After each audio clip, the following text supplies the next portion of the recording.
বিশ্ববিখ্যাত বিজ্ঞানী এলবাৰ্ট আইনষ্টাইনৰ এটি খুব আমোদজনক কাহিনী মই আপোনালোকক ক'ব আগবাঢ়িছোঁ।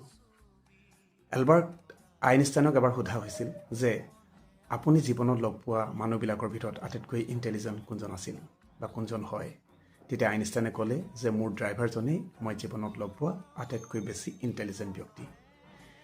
কিয় তেওঁ ইণ্টেলিজেণ্ট বুলি সোধাত তেতিয়া তেওঁ কৈছিল যে তেওঁ সেই সময়ত বিভিন্ন ঠাইলৈ বক্তৃতাৰ বাবে নিমন্ত্ৰণ পায়। এবাৰ তেওঁ এখন বক্তৃতালৈ যোৱাৰ আগতে অসুস্থ অনুভৱ কৰিলে, গতিকে তেওঁ সেই বক্তৃতা অনুষ্ঠানলৈ নাযাওঁ বুলি ড্ৰাইভাৰজনক ক'লে। তেতিয়া ড্ৰাইভাৰজনে ক'লে যে আপোনাৰ হৈ মই তাতে বক্তৃতা দিব পাৰোঁ যদি আপুনি মোক অনুমতি দিয়ে, যিহেতু মই আপোনাৰ লগত বহু বক্তৃতা অনুষ্ঠানলৈ গৈছোঁ, গতিকে আপুনি কি কি কথা কয় বা নকয় সকলো কথা মোৰ জ্ঞাত, গতিকে মই আপোনাৰ হৈ তাত বক্তৃতা দিব বিচাৰোঁ। তেতিয়া এলবাৰ্ট আইনষ্টাইনে ভাবিলে যে যিডোখৰ ঠাইত তেওঁক নিমন্ত্ৰণ জনাইছে সেই ঠাইততো তেওঁক কোনেও চিনি নাপায়, নামটোহে জানে, গতিকে ড্ৰাইভাৰজনৰ কথামতেই তেওঁ কামটো কৰিলে আৰু তেওঁ সেইদিনা ড্ৰাইভাৰ হ'ল আৰু ড্ৰাইভাৰজন এলবাৰ্ট আইনষ্টাইনৰ ৰূপ লৈ সেই বক্তৃতা অনুষ্ঠানলৈ গমন কৰিলে। তাৰপিছত নিৰ্দিষ্ট সময়ত তেওঁলোক তাৰ পালেগৈ। ড্ৰাইভাৰজনে বক্তৃতা অনুষ্ঠানত যোগদান কৰিলে, তেওঁ নিজৰ বক্তৃতা প্ৰদান কৰিলে, সকলোৱে ভাল পালে। তাৰপিছতে আহিল জটিল পৰ্বটো, প্ৰশ্নোত্তৰ কাল।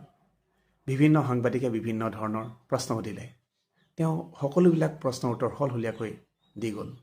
এলবাৰ্ট আইনষ্টাইন আচৰিত হ'ল, কিন্তু শেষৰ ফালে এজন সাংবাদিকে এটি অতি জটিল প্ৰশ্ন ড্ৰাইভাৰজনক সুধিলে।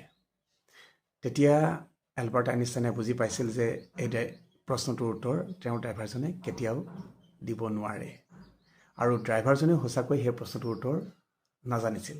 কিন্তু তেওঁ ইমানেই ইণ্টেলিজেণ্ট আছিল যে তেওঁ লগে লগে ক'লে, এইটো এটা তেনেই সাধাৰণ প্ৰশ্ন, এই প্ৰশ্নটোৰ উত্তৰ মোৰ ড্ৰাইভাৰজনেই দিব পাৰিব দেখোন।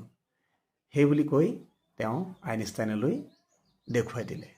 তেতিয়া আইনষ্টাইন থিয় হৈ সেই গোটেই প্ৰশ্নটোৰ উত্তৰ সুন্দৰকৈ সকলোকে দি দিলে, আৰু সেইদিনা তেওঁলোক তাৰ পৰা সফলতাৰে প্ৰস্থান কৰিলে।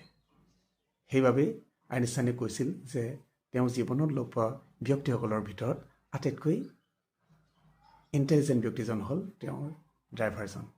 যদি ভিডিঅ'টো ভাল লাগিলে অনুগ্ৰহ কৰি শ্বেয়াৰ কৰি দিব।